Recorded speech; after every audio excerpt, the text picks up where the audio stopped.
자, 여러분, 인간의 마음을 과학적으로 파고드는 학문, 바로 심리학이죠. 그리고 또 영혼의 문제를 다루는 신학이 있습니다. 이 둘, 언뜻 보기엔 정말 전혀 다른 세상 이야기 같지 않으세요? 그런데요, 이 둘이 사실은 오랫동안 서로를 엄청나게 의식하면서 어떨 땐 적으로, 또 어떨 땐 친구로 정말 아슬아슬한 줄다리기를 해왔습니다. 오늘 바로 그 관계의 역사를 한번 제대로 파헤쳐 보겠습니다.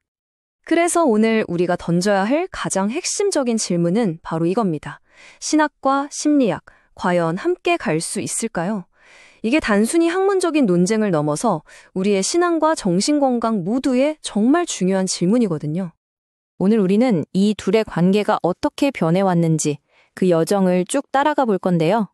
처음엔 서로를 완전히 불신하는 관계에서 시작해서 좀 불편한 동맹을 맺기도 하고, 그러다 마침내 깊은 통합을 꿈꾸기까지. 그리고 그 마지막 단계에 이르러서는 그 신학적인 뿌리가 과연 무엇인지까지 한번 파헤쳐 보겠습니다. 자, 그럼 본격적으로 한번 들어가 볼까요? 첫 번째 모델은요, 가장 극단적인 시각입니다. 신학과 심리학은 절대 화해할 수 없는 적이다 라고 보는 대립적 관점이죠. 이 관점의 핵심은 아주 그냥 명확합니다. 둘 중 하나만 진짜 진리일 수 있다. 이건 뭐 전부 아니면 전무, 딱 이런 입장이죠. 그러니까 두 분야 사이에 어떤 타협이나 대화의 여지 같은 건 전혀 없다고 보는 겁니다. 근데 여기서 정말 흥미로운 점은요, 이 불신의 벽을 한쪽에서만 쌓은 게 아니라는 거예요. 양쪽에서 아주 단단하게 쌓아 올렸습니다. 심리학계의 거두, 프로이트는 종교를 그냥 비과학적인 환상으로 치부해버렸고요. 반대편에서는 신학자 제이 아담스가 세속 심리학이야말로 기독교의 적대적이라면서 성경 하나면 충분하다고 딱 선을 그었죠. 말 그대로 서로에게 완전히 등을 돌려버린 셈입니다. 하지만 말이죠. 모든 사람이 이 둘을 적으로만 본 건 아니었어요. 이제부터는 둘 사이에 어떻게든 다리를 놓아보려고 했던 두 가지 시도를 살펴볼 텐데요. 그 방식이 아주 대조적입니다. 하나는 내가 위, 네가 아래 이렇게 위아래를 정하려는 종속 모델이고요. 다른 하나는 그래 너의 길을 인정할게 하면서 각자의 길을 걷게 하는 병행 모델입니다. 자, 첫 번째 시도인 이 종속 모델은요, 말 그대로 한쪽이 다른 쪽을 자기 아래에 두는 방식이에요. 내가 대장이야. 너는 그냥 나를 돕는 역할만 해. 이렇게 선언하는 거나 마찬가지죠. 여기서 바로 아주 결정적인 질문이 생깁니다. 과연 누가 대장이 될 거냐는 거죠. 심리학자 에리 프롬 같은 경우는 종교를 심리학의 한 현상으로 축소시키려고 했고요. 반대로 신학자 시워드 힐트너는 심리학이랑 좀 맞춰보려고 기독교의 핵심 교리인 원죄 같은 개념을 수정하기도 했습니다. 근데 여기서 딱 봐도 치명적인 문제가 보이죠.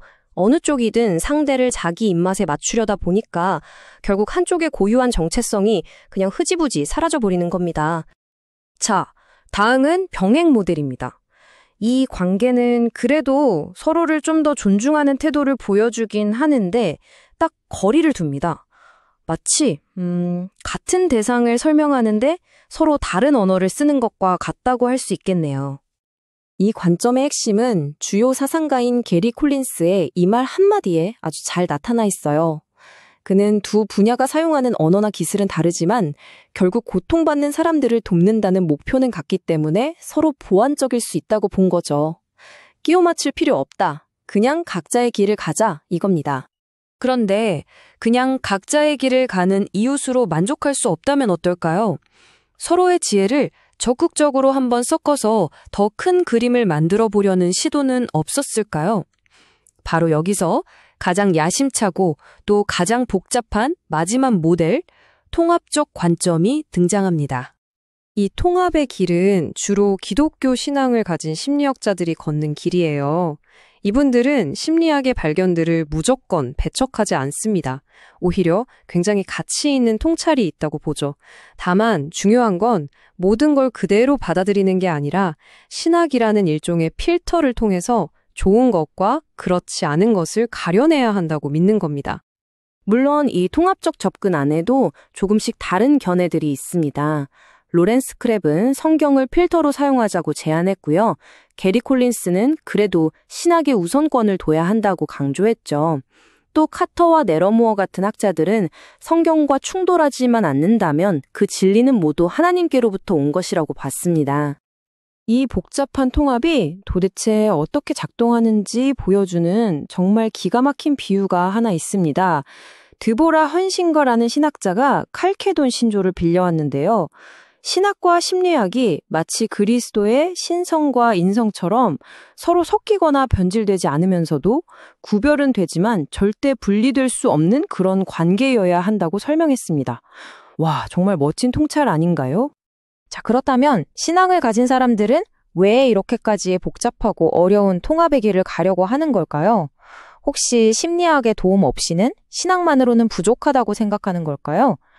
그들이 자신의 신앙 안에서 이 통합을 정당화하는 5가지 신학적 근거가 있거든요. 지금부터 그걸 한번 살펴보겠습니다. 이 통합의 뿌리가 되는 5가지 신학적 기둥이 있습니다. 첫째는 하나님이 인간의 몸을 입었다는 성육신 사상이에요.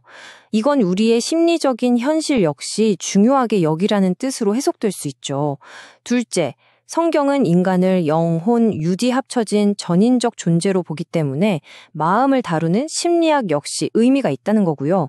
셋째, 신앙이 없어도 진리를 발견할 수 있다는 일반 은총의 개념은 세속 심리학의 통찰도 열린 마음으로 보게 만듭니다. 이 외에도 이웃의 짐을 함께 지라는 돌봄의 사명이 있고, 그리고 마지막으로 아주 흥미로운 비유가 하나 더 있습니다. 바로 이집트인의 물품을 취한다는 비유입니다. 옛날에 이스라엘 백성이 이집트 사람들의 귀중품을 가져와서 성막을 짓는 데 사용했잖아요. 그것처럼 세속 심리학에서 발견된 가치 있는 지식들을 가져와서 하나님의 영광을 위해 사용할 수 있다는 것이죠. 자, 이렇게 서로를 적으로 보던 관계에서 시작해서 끈끈한 파트너십까지 정말 긴 여정을 달려왔습니다. 4가지 길을 모두 둘러보았으니 이제 마지막으로 질문을 던져볼 시간입니다. 그 질문은 바로 여러분은 과연 어느 길 위에 서 있는지에 대한 질문입니다. 오늘 우리는 4가지 모델을 살펴봤습니다.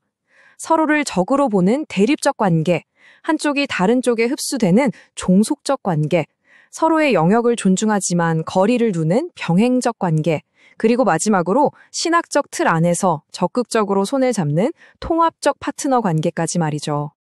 오늘 이야기의 핵심은 바로 이겁니다. 이 4가지 길에 대한 이해가 여러분의 삶에 과연 어떤 영향을 미칠까요?